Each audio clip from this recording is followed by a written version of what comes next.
ममता बनर्जी की बंगाल में RG Kar medical college में एक रेप हुआ था। सारे डॉक्टर सड़कों पे उतरे थे, न्याय की मांग की थी। और सरकार का जो ढीला रवैया था, बीइंग एज ए महिला मुख्यमंत्री, वो बड़ा चौंकाने वाला था। और प्रिंसिपल पे जिस तरह से प्यार लुटाए गए थे उस टाइम पे सबको पता है। और लास्ट में प्रेशर पड़ने के बाद उन पे कार्रवाई की गई थी और कोर्ट को इंटरवीन करना पड़ा था।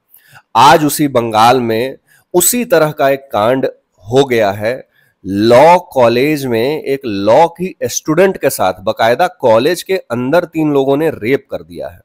और ममता बनर्जी का आज के डेट में एक स्टेटमेंट नहीं आया है, लेकिन उनके जो टीएमसी के नेता हैं वो कह रहे हैं कि लड़की गई ही क्यों थी अकेले वहां, अगर अकेले नहीं जाती तो रेप से बच जाती। यानी कि ये उसी तरह से है कि क्रिमिनल तो क्राइम करेगा ही, तुम क्यों बाहर निकल रहे हो।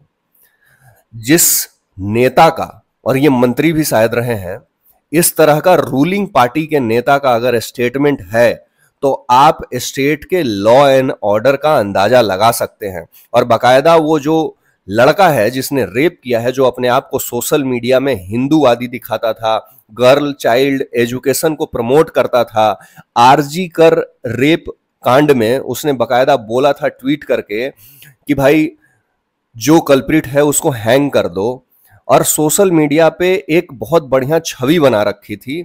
उस लड़के ने अपने 2 दोस्तों के साथ मिलकर उस लड़की का रेप सिर्फ इसलिए कर दिया क्योंकि लड़की ने उसके प्रपोजल को मना कर दिया था, उसको रिजेक्ट कर दिया था। बंगाल के लोग सड़कों पे हैं, प्रदर्शन कर रहे हैं, लेकिन टीएमसी के नेता ये बताने में लगे हैं कि लड़की अकेले गई थी इसलिए रेप हो गया था। यानी कि बंगाल की जो बहू बेटियां हैं अकेले ना कहीं जाया करें, रेप हो सकता है, इस चीज को जस्टिफाई कर रहा है ये लीडर। जबकि सरकार इसकी है, लॉ एंड ऑर्डर इसके हाथ में है। लेकिन सरकार रहते हुए भी और लॉ एंड ऑर्डर रहते हुए भी मालदा की घटना हो जाती है, मुर्शिदाबाद की घटना हो जाती है, आरजी कर मेडिकल में रेप हो जाता है, और अब लॉ स्टूडेंट के साथ एक रेप कांड, और सब में सरकार मौन है।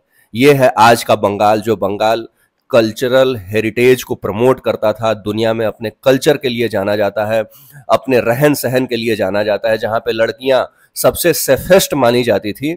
आज उस बंगाल का हाल ममता बनर्जी की राज्य में ये हो चुका है। कमेंट सेक्शन में आप भी बताइए कि क्या टीएमसी अब अपने ढलान पे है, अपने डाउनफॉल पे पहुंच चुकी है। कमेंट सेक्शन में जरूर बताइएगा।